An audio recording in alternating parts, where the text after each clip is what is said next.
तो कैसे हैं आप लोग भाई? बताइए। आज हम लोग बचे हुए टॉपिक पे बात किया जाएगा। टोटल इनकम के जो बचे हुए प्रैक्टिकल क्वेश्चन हैं उस पे डिस्कशन किया जाएगा। वो प्रैक्टिकल क्वेश्चन सॉल्व किए जाएंगे, ठीक है? तो हम समझते हैं कि कल 22, बोलिए कौन सा क्वेश्चन कल हुआ था? आई थिंक कि 24 तक हम लोगों ने बातें कर लिया था। क्यों मिस्टर पीजी पाटिल? हम लोग 25 नंबर क्वेश्चन मैंने कहा था सॉल्व कर लीजिएगा। नहीं कर पाया हो तो मैं बताऊं? चलिए मैं बताता। नहीं, बताना कौन सा है ये बताइए। 25 बता दो।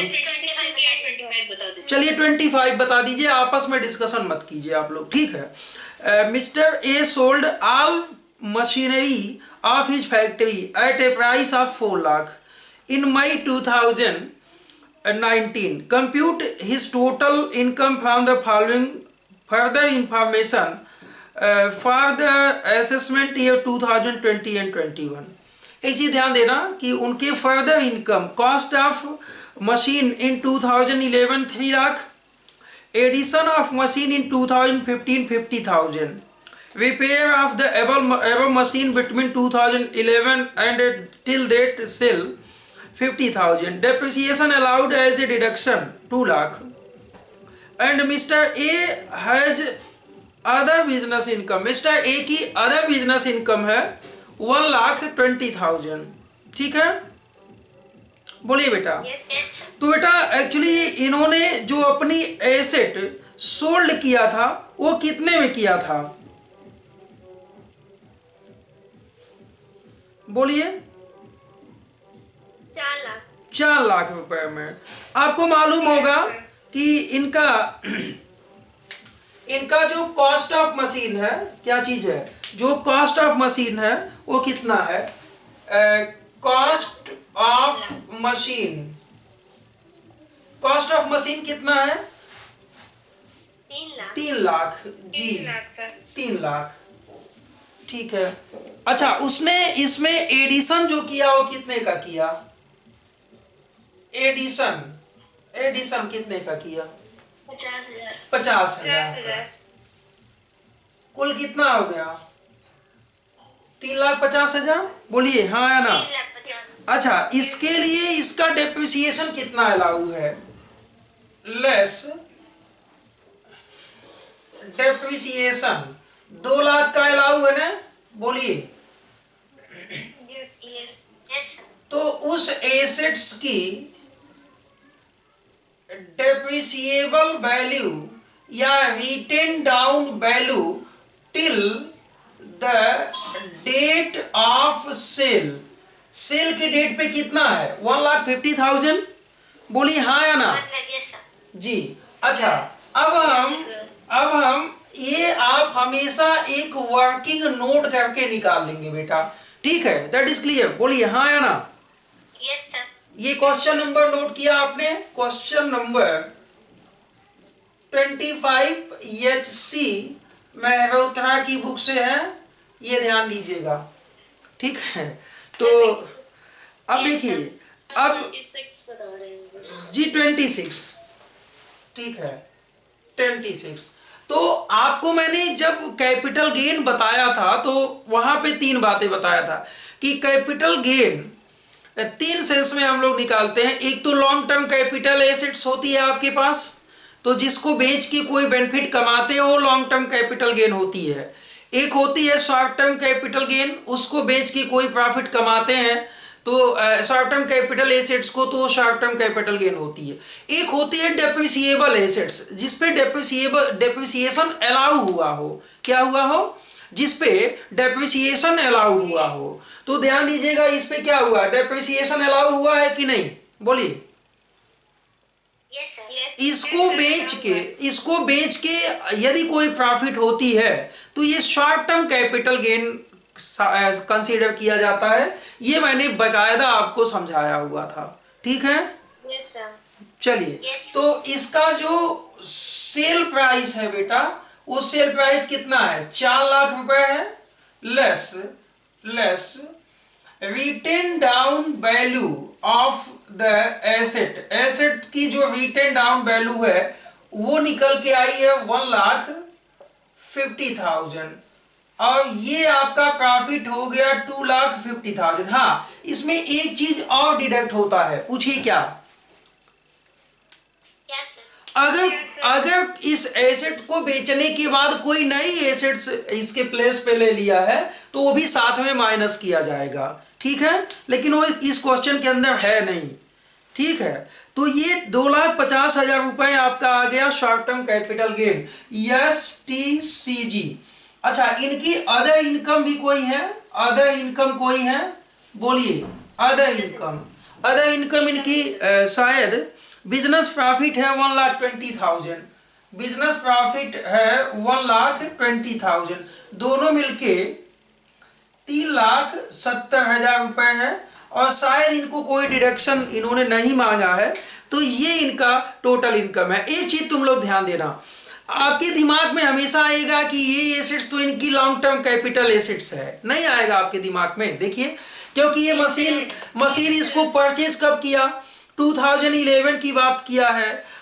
उसने बीच में 2015 में उसने इम्प्रूवमेंट किए, तो आपको लगेगा कि ये इम्प्रूवमेंट का इंडेक्स निकालना होगा, आपको लगेगा कि एसेट्स 2011 की ये लॉन्ग टर्म एसेट्स है, लेकिन नहीं, जिस एसेट्स पर डेप्रिसिएशन अलाउ हुआ हो वो डेप्रिसिएबल एसेट्स आता है, और जब वो डेप्रिसिएबल एसेट्स हो जाता है तो उसकी वैल्यू ऐसे कंसीडर की जाती है, ऐसे वैल्यू की जाती है, निकाली जाती है, ठीक है। बोलिए। तो एनी डाउट इस प्रैक्टिकल क्वेश्चन को लेके? आई थिंक कि कोई डाउट नहीं होनी चाहिए। तो आज अब हम लोग डिस्कशन किया जाएगा क्वेश्चन नंबर 27 पर। ये 27 कहता क्या है, चलिए देखते हैं। Dear, find out the taxable income of Shri Shyam Sundar Lal under different heads of the basis of the following particular. एक क्वेश्चन 27 है आपका, लास्ट क्वेश्चन भी है आपके बुक का, नहीं, इसके बाद 2 क्वेश्चन है, कोई बात नहीं है। नहीं तो एक अरे आई थिंक 27, 28, 29 3 क्वेश्चन है बेटा इसको लेके। चलो, इन्होंने प्रॉफिट एंड लॉस अकाउंट बनाया, बिजनेसमैन है, interest, repair and renewable, insurance, depreciation, GP, debentures on interest on debentures हैं, ये अदर सोर्सेस हेड में जाएगा। कंपनसेशन है, लॉ चार्जेज हैं, लेबर वेलफेयर एक्सपेंडिचर है, सब्सक्रिप्शन है, रेंट ऑफ हाउस प्रॉपर्टी है, तमाम इसके वो दिए हैं, एडिशनल इंफॉर्मेशन दिए हैं। Interest include 200 on loan taken on purchasing debenture of A company and 300 on loan taken a reconstruction of the house property. कोई बात नहीं है, अगर जो इंटरेस्ट इन्होंने हाउस प्रॉपर्टी के लिए लिया है तो हाउस प्रॉपर्टी में छूट मिलेगा, अगर इन्होंने सिक्योरिटीज़ को परचेज करने के लिए लिया है तो वहाँ पे उनको छूट मिलेगा, तो लोन का इंटरेस्ट देखा जाएगा, बाकी के बिजनेस के लिए होगा। The expenses relating to the house property let out are 40% of the repair and renewal expenses। कोई बात नहीं है, जो एक्सपेंसेस दिया है ना इनके पीएल अकाउंट के डेबिट में, वो उसका 40% हाउस प्रॉपर्टी के रिपेयर एंड मेंटेनेंस से संबंधित है, हटा देंगे वहां से, डिसअलाउड हो जाएगा 40%। बोलिए हाँ या ना, बोलिए बेटा। Depreciation include 1,200 of house property let out, कोई बात नहीं, उसको भी वहां से डिसअलाउड कर लेंगे। Compensation was paid to an employee whose dismissal was in business interest, हाँ ये अलाउ होगा, क्योंकि कंपनसेशन उनको दिया गया है जो बिजनेस के डिसमिसल के लिए आवश्यक थे। ऐसे एम्प्लॉय हो सकता हो कि उनसे नुकसान होता हो, कोऑपरेशन नहीं करते हो, अदर एम्प्लॉइज को भटकाते हो, है कि नहीं, होता है कि नहीं, बोलिए। Insurance includes 30% for 5 insurance of the house property, disallowed हो जाएगा, 30% for workers accidental insurance and the balance for life insurance. तो जो वर्कर एक्सीडेंटल इंश्योरेंस है वही केवल बिजनेस के लिए है, बाकी क्या हो जाएगा, डिसअलाउड हो जाएगा 60%, है कि नहीं, बोलिए। Law charges include 2,000 relating to petition filed against breach of a contract and the balance regarding GST appeal। तो दोनों अलाउ होगा बेटा, ठीक है, क्योंकि ब्रीच ऑफ कॉन्ट्रैक्ट बिजनेस के लिए फायदेमंद होगा और जीएसटी बिजनेस के लिए ही होता है, तो कोई बात नहीं। Subscription include 2,000 given in election purpose to political party in cash, बिल्कुल नहीं होगा, वो डिसअलाउड हो जाएगा जो सब्सक्रिप्शन दिया हुआ है, ठीक है। The amount not debited to profit and loss account are as follows, क्या इनके पीएल में नहीं लिखा गया डेबिट में? Expenses incurred on occasion of Deepavali, ठीक है, 500 रुपये इनको हम छूट कर लेंगे, नहीं डिडक्ट कर लेंगे इनके नेट प्रॉफिट में से, क्योंकि इन्होंने गलती से उसको अपने पीएल अकाउंट के डेबिट में नहीं लिखा है, ठीक है। Theft of cash from iron safe 1500, चोर ने क्या किया, इनके अलमारी से, आयरन सेफ से वहां से उससे 1500 रुपये निकाल लिए, बिल्कुल अलाउ होगा, बिजनेस में ये अलाउ होता है। Expenses for new telephone connection in the business, बिल्कुल ये भी बिजनेस में आप नया टेलीफोन कनेक्शन के लिए यदि कोई खर्च करते हो तो ये अलाउ है, ठीक है, बोलिए। Yes sir.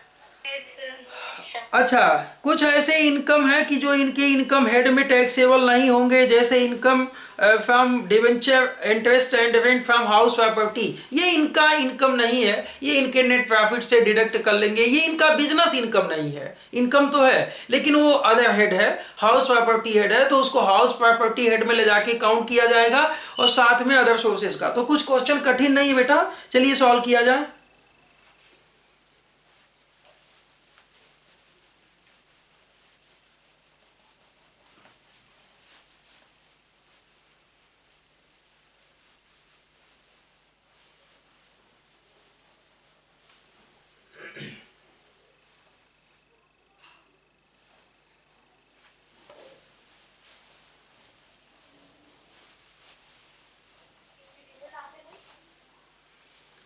सॉल्व किया जाए, बोलिए।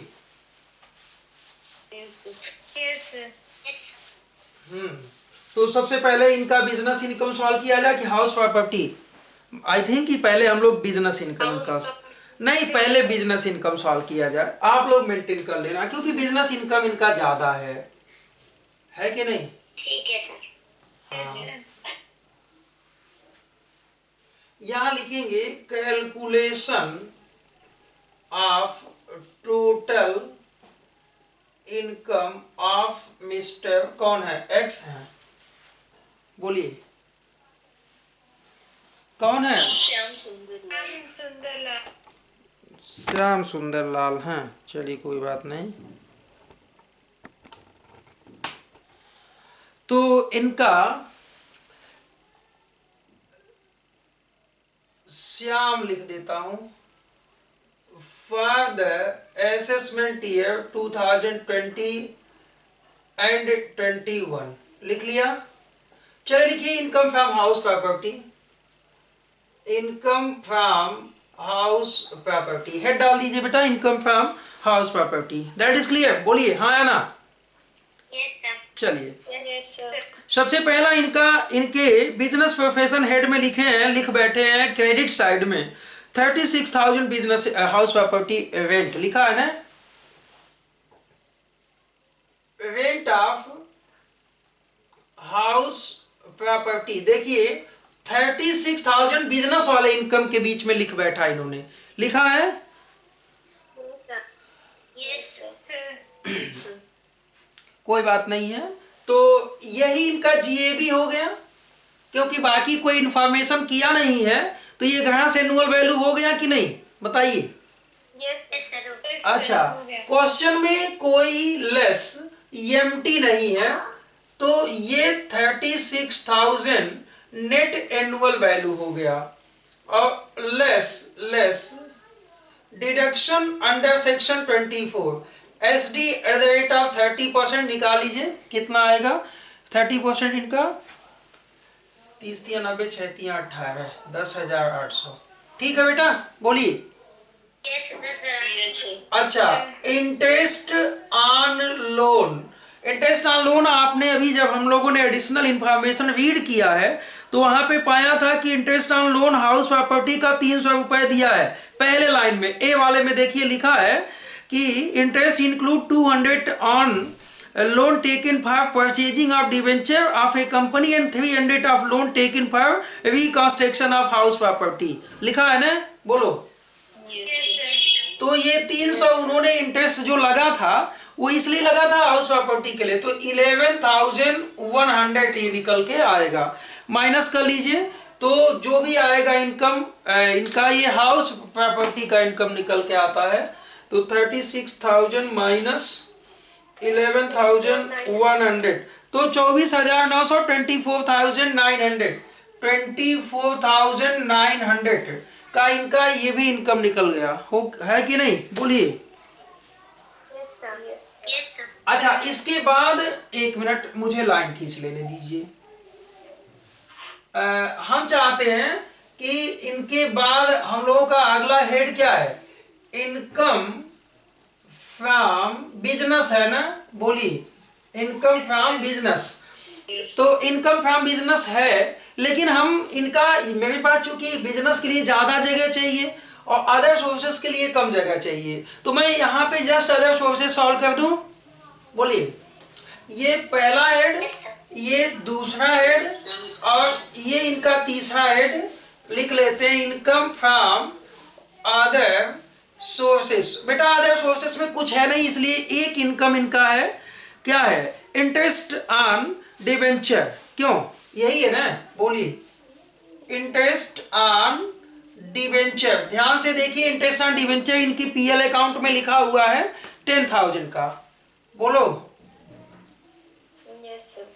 Yes, sir. Interest on debenture. अच्छा, डिबेंचर के लिए इन्होंने लेस डिडक्शन अंडर सेक्शन 57 में interest on loan taken for debenture, debenture के को परचेज करने के लिए 200 का इन्होंने इंटरेस्ट दिया है अपने लोन पे।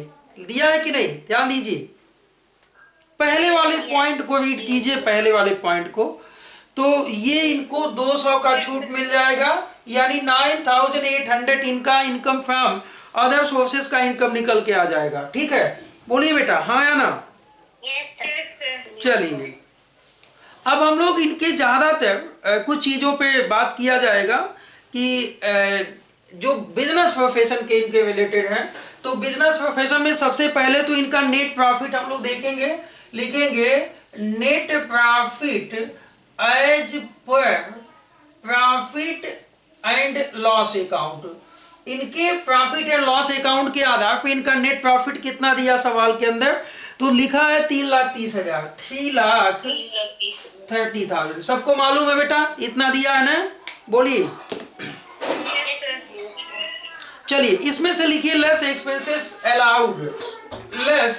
लेस एक्सपेंसेस, जो एक्सपेंसेस अलाउड है कि डिसअलाउड? बोलिए। ऐसा करते हैं, लेस एक्सपेंसेस डिसअलाउड कर लेते हैं कि जो एक्सपेंसेस डिसअलाउड होंगे उनको ऐड करते हैं। मालूम है कि नहीं? याद कीजिए बिजनेस प्रोफेशन का वो दिन जब हम लोगों ने सॉल्व किया था कि जितने भी डिसअलाउड एक्सपेंसेस हैं उनको हम ऐड कर लेते हैं। तो क्या क्या था बेटा, क्या क्या था? पहला पॉइंट आपने जब स्टडी किया ए वाला पॉइंट, तो उसमें ए वाले पॉइंट में आप ध्यान से देखिए, लिखा है इंटरेस्ट इंक्लूड्स 2,000 फॉर, किस बात के लिए? देखो 2,000 सिक्योरिटीज के लिए था, 3,000 रुपए मकान के लिए था कि नहीं था? बोलिए। Yes, sir. तो इसको क्या करेंगे? इसको हम डिसअलाउड करेंगे क्योंकि इसके इनकम से संबंधित नहीं था, ये इस इनकम से संबंधित था। तो लिखिए इंटरेस्ट ऑन लोन, यहां लिखिए फॉर हाउस और फॉर डिवेंचर। फॉर हाउस के लिए 300, डिवेंचर के लिए 200। ये बात समझ में आई कि नहीं? बोलिए। सर, जो जितना डिसअलाउड रहेगा उसको हम लोग ऐड कर लेंगे। ऐड कर लेंगे तभी तो नेट प्रॉफिट सही बनेगा। बोलिए। Yes, sir. चलिए ठीक है। अब बेटा इसके अगला क्या डिसअलाउड है, हम एक एक हेड जो एडिशनल इंफॉर्मेशन दिया है पहले उसको देख लें। The expenses relating to house property let out are 40% of the repair and renewal expenses। जो इनके बिजनेस में एक्सपेंसेस लिखा है ना, किस बात का? Expenses of house property. देखो लिखा है ना, रिपेयर एंड रिन्यूअल 2200। बोलो, रिपेयर एंड रिन्यूअल 2200 लिखा है। वो उसमें से 40% किससे संबंधित था? 40% हाउस प्रॉपर्टी से संबंधित था। बोलो ना यार, हाँ या ना? Yes, sir. तो लिखो लिखो रिपेयर ऑफ हाउस प्रॉपर्टी 2200 का 40%, 22×4 = 880 रुपए होगा। ठीक है, दैट इज क्लियर। आप लोग बोल नहीं रहे यार, समझ में नहीं आया तो बोलो ना। आज था, यस सर। बताओ कोई दिक्कत? नो सर, कोई दिक्कत नहीं। चलिए, इसके बाद depreciation includes 1200 on house property let out. तो जो डेप्रिसिएशन है वो 1200 रुपए हाउस प्रॉपर्टी का है, तो लिखेंगे डेप्रिसिएशन ऑफ हाउस प्रॉपर्टी 1200। कोई दिक्कत किसी को? No sir. चलिए, compensation was paid to an employee whose dismissal was in business interest। तो ये तो अलाउ है, कोई बात नहीं है, ये तो अलाउ है, छोड़ दीजिए उसको। उसके बाद insurance includes 30% for insurance of house property. लिखो insurance, insurance of HP. Insurance कुल कितना है? देखिए कुल इंश्योरेंस कितना लिखा है, 4200। इसका 30% हाउस प्रॉपर्टी के लिए है, तो डिसअलाउड हो जाएगा। कितना आएगा निकाल के बताइए? 1260।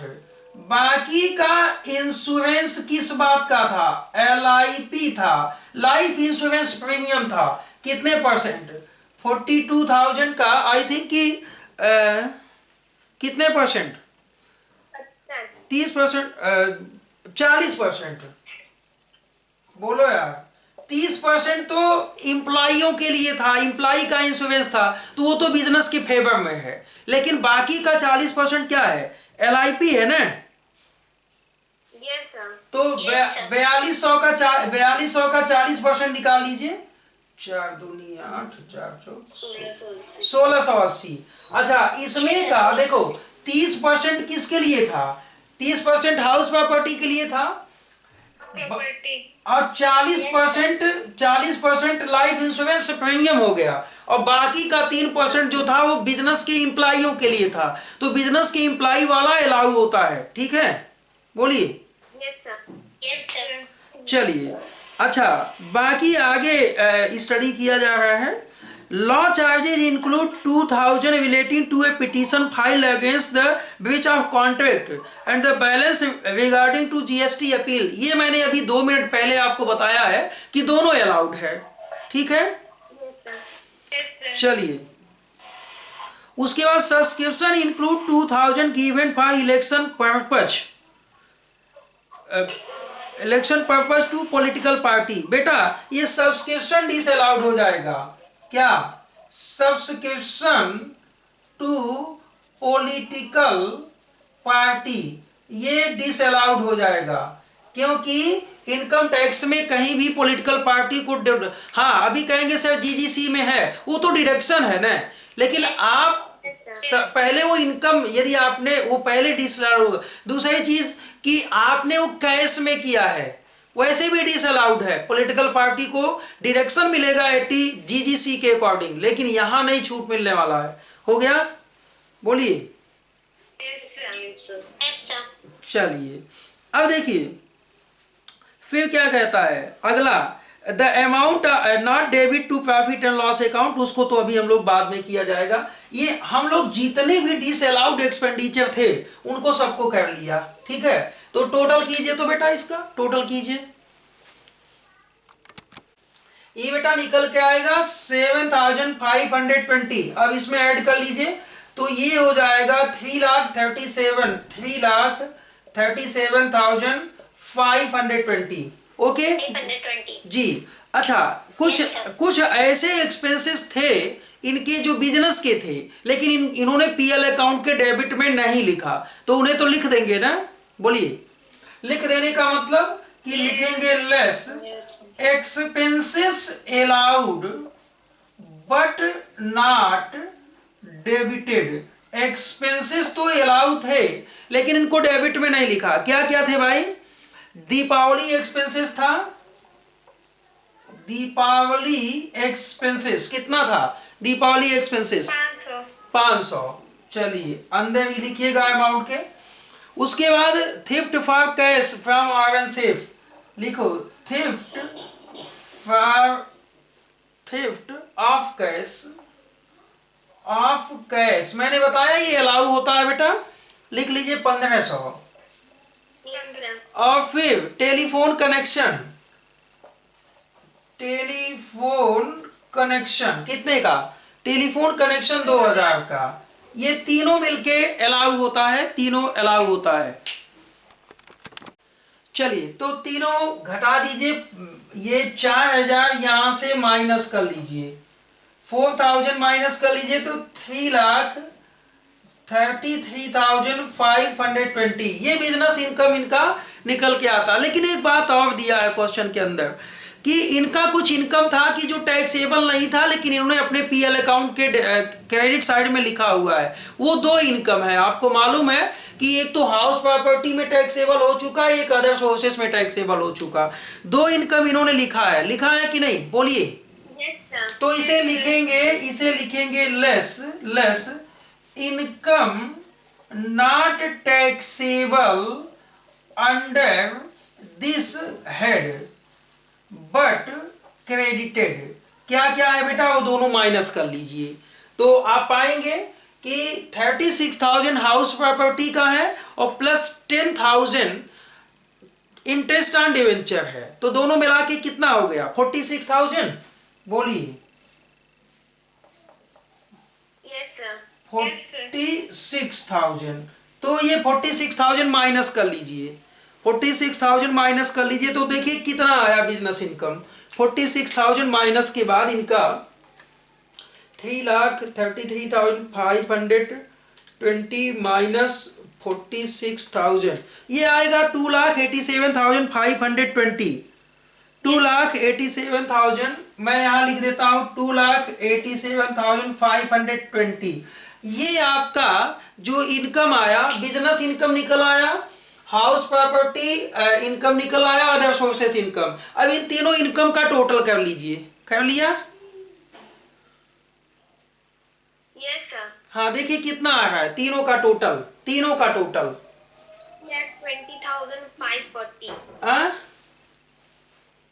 3,20,540।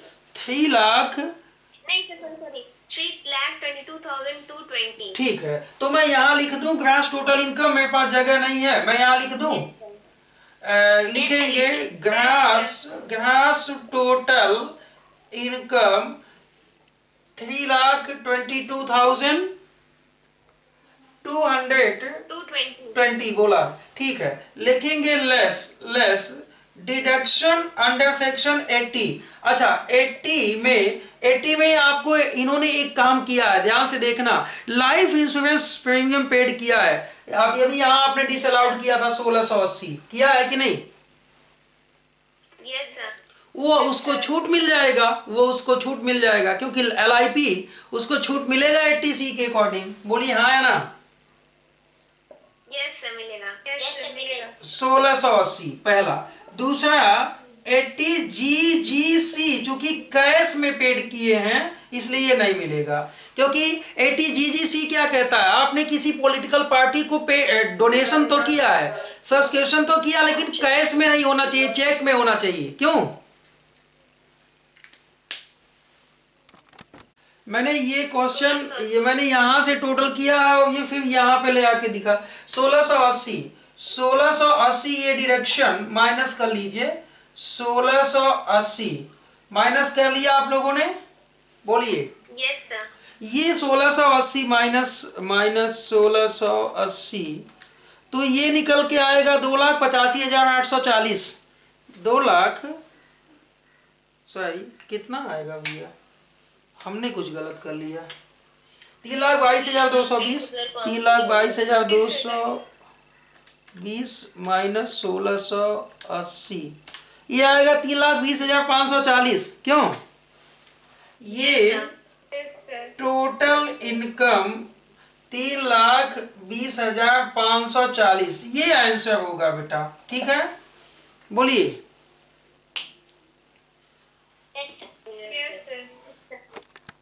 मतलब 18 क्वेश्चन भी मैं ही बताऊं? बोलिए, लंबा क्वेश्चन है क्या?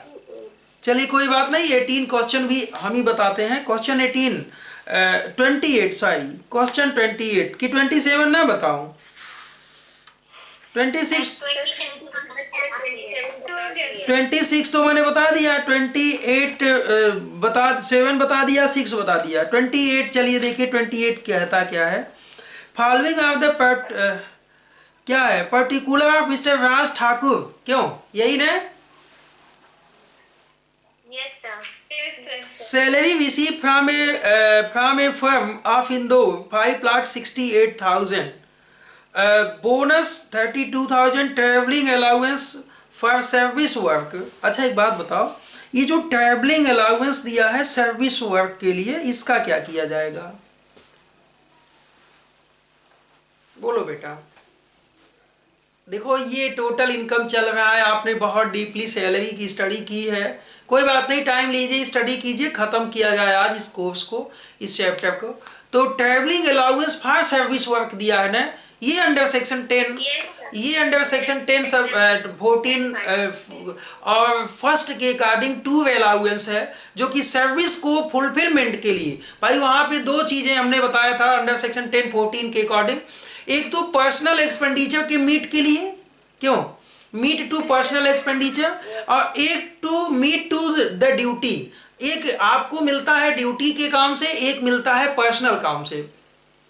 ड्यूटी के काम से क्या मिलता है, टू अलाउंस मिलता है, ड्यूटी के काम से बेटा मिलता है वो क्या कहते हैं, यूनिफॉर्म अलाउंस, बोलो, हेल्पर अलाउंस, डेली अलाउंस, ये सब किस लिए मिलते हैं, ये सब ड्यूटी के परफॉर्मेंस के लिए मिलते हैं।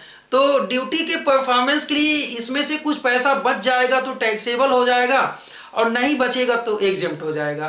तो देखो जब भी क्वेश्चन में कुछ ना लिखे तो हम मानेंगे कि जितना अलाउंस मिला है वो सबका सब टैक्स खर्च हो गया है, एग्जेम्प्ट हो जाएगा, ठीक है? बोलिए हाँ या ना? चलिए, He received 2 months salary in Japan while on leave. कोई बात नहीं है, उन्होंने इनकम कमाया कहाँ पे है, इंडिया में कि जापान में? सर्विस प्रोवाइड्स कहाँ पे की है, बोलिए? इंडिया में। Any income arise in India that is taxable for all types of SSC, आपको बहुत अच्छे ढंग से मालूम है। और फिर इनको डिडक्शन मिलेगा। सवाल को कंप्लीटली मैं रीड नहीं कर रहा हूँ, आप लोग सॉल्व करना स्टार्ट कीजिए। लिखिए, calculation of total income of mister, कौन है, अनुराग ठाकुर?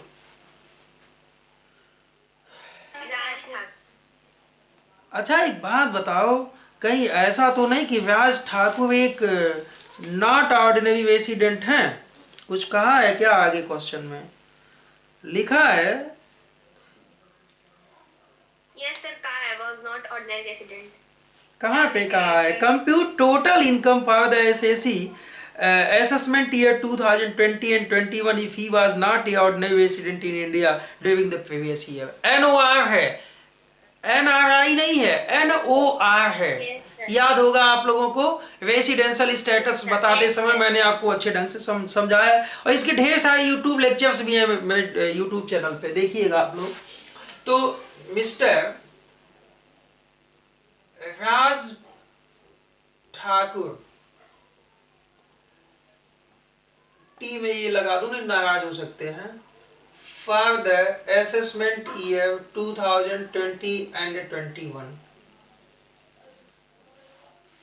ठीक है? Yes sir. सॉल्व किया जाए। चले, सबसे पहले इनका सैलरी लिखेंगे। बेसिक सैलरी इनकी कितनी है बेटा? बेसिक सैलरी यहां लिख लो, सैलरी हेड पहला। बेसिक सैलरी कितनी पाते हैं ये, बोलते जाइए।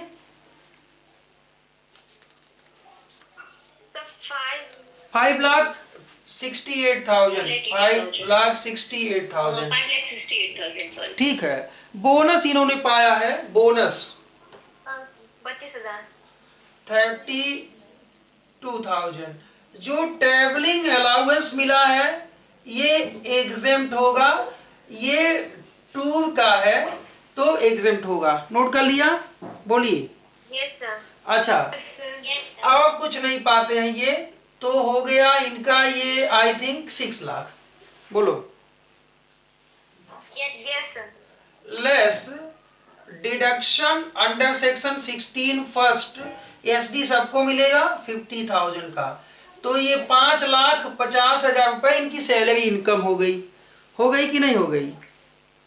Yes, sir. चलिए इनका अगला इनकम देखते हैं, क्या है इनका अगला इनकम, देखा जाए इनका अगला इनकम। चलो ठीक है, इनके पास the gross annual value of self residential house 8,000। अच्छा, इंडिया में सेल्फ रेजिडेंशियल हाउस के लिए एनुअल वैल्यू 0 होता है, आप लोगों ने स्टडी किया है, क्यों बोलिए? Yes, sir. Yes. और रेंटल हाउस के लिए 6,000 है। रेंटल हाउस के लिए ग्रॉस एनुअल वैल्यू कितना दिया है? 6,000। बोलो बेटा, हाँ या ना? 6,000. जी।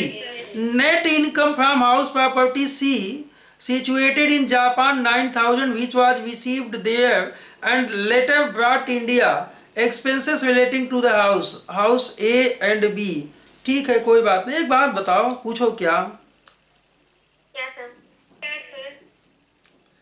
इनका कोई हाउस प्रॉपर्टी, 1 मिनट, रीड कर लिया? Yes, sir. क्या क्या बोल रहा है? Yes, sir. क्या? फॉरेन अनटैक्स, बोलो।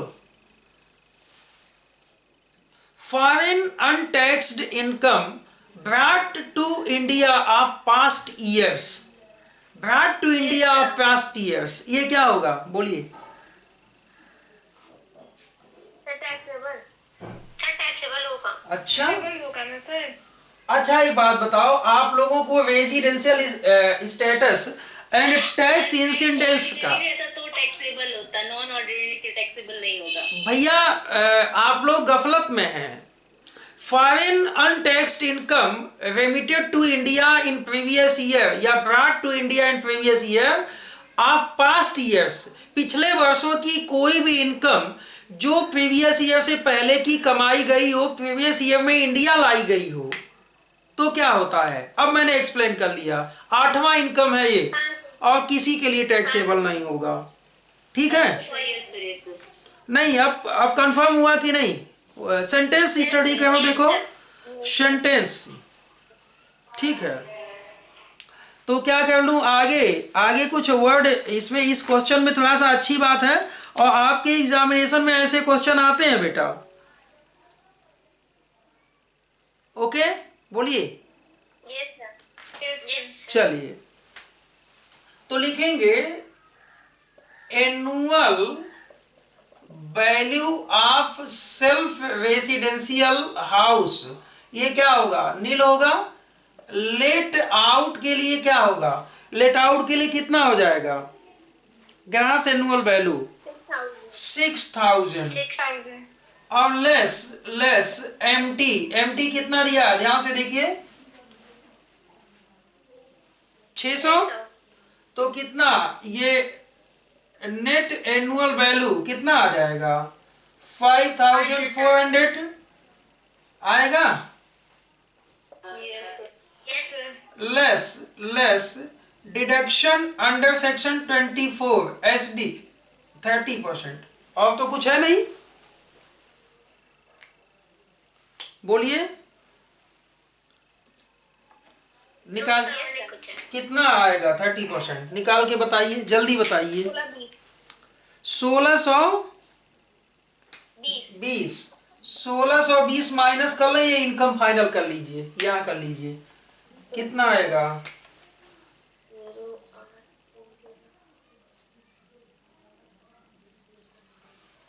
3,780। बोले बेटा, बोलो यार, हाँ या ना? चलो ठीक है। अब इसके बाद इनका अब क्या इनकम है? हाउस प्रॉपर्टी का इनकम तो निकल गया। अच्छा, जो रिपेयर, इंश्योरेंस, कलेक्शन चार्ज, ये सब क्या दिए? ये तो फालतू में दिए है ना इन्होंने। ये केवल बच्चों को परेशान करने का एक तरीका है, जो कि गलत बात है कि नहीं? He was a government employee in Japan during 2000 to 2010. During the previous year, he get pension 5,000 per month from Japan government and deposit there in a bank. इसका क्या होगा, बोलिए।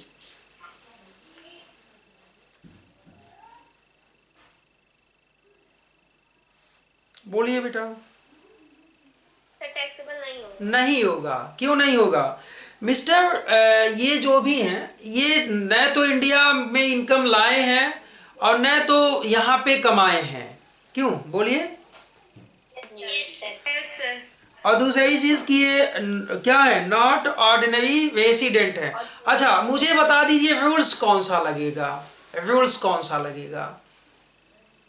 आप लोगों को residential status and tax incidence पढ़ाया है मैंने, तो आप मुझे बता दीजिए रूल्स 8 मैंने बताया है, उसमें 8 में कौन सा यहाँ एप्लीकेबल होगा, मैं जानना चाहता हूँ आपसे, क्योंकि भाई इतने मेहनत से आपको बताया पढ़ाया है, तो बताइए कौन सा नियम लगेगा।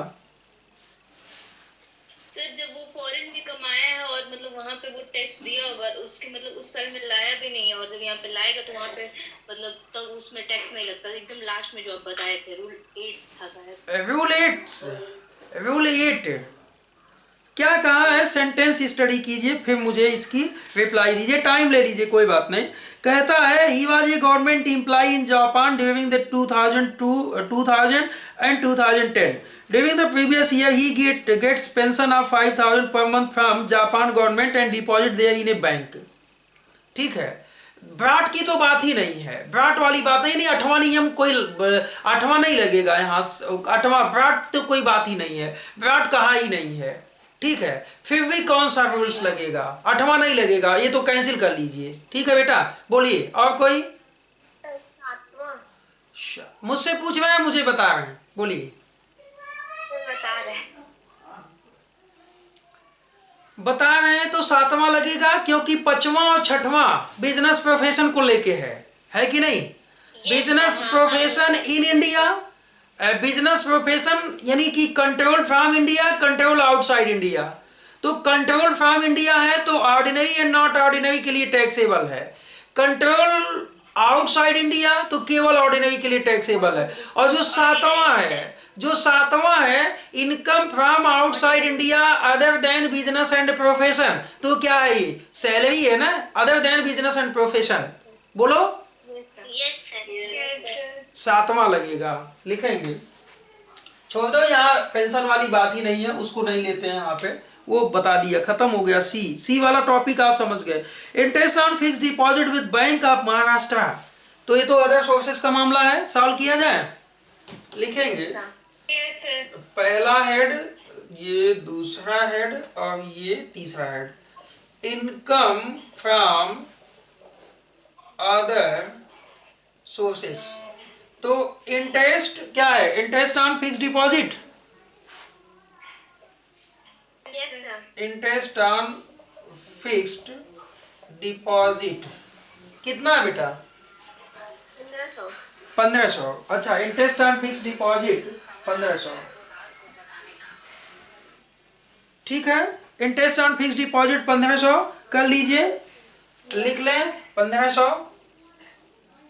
चलिए ठीक है, उसके बाद क्या है भाई,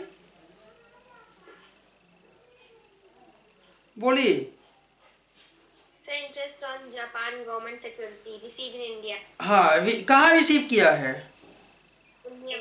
इंडिया में। तो any income received in India सबके लिए टैक्सेबल होगा, हमने आपसे बताया था, बात किया था।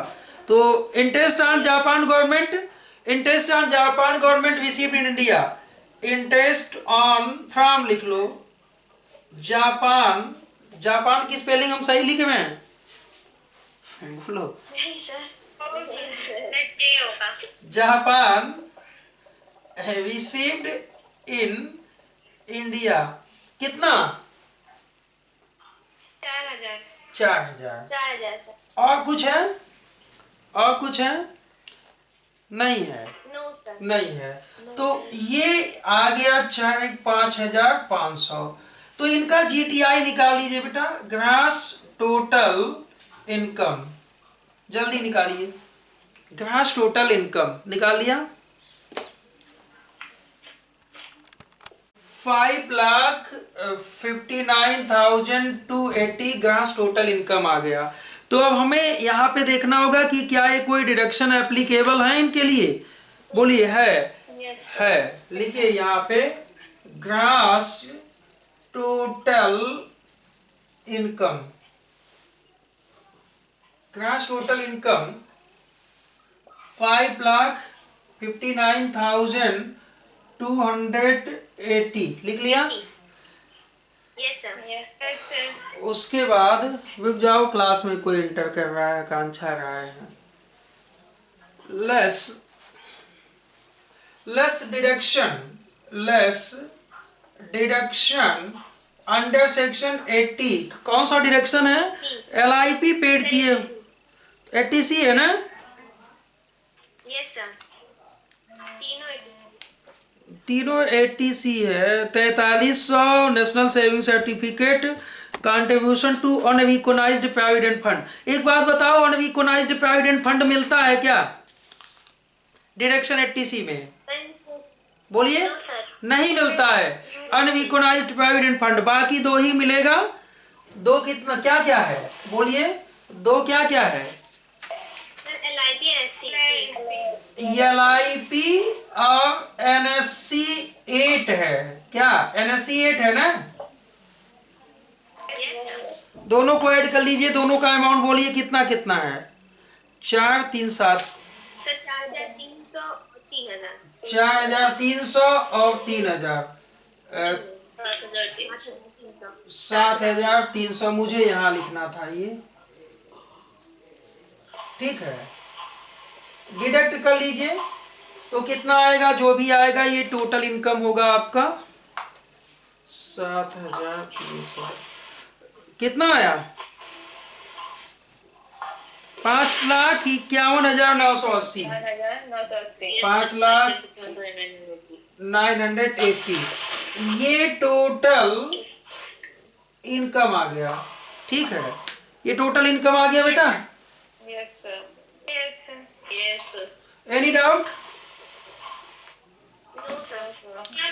आई थिंक कि कोई डाउट नहीं होना चाहिए इस सवाल के पीछे।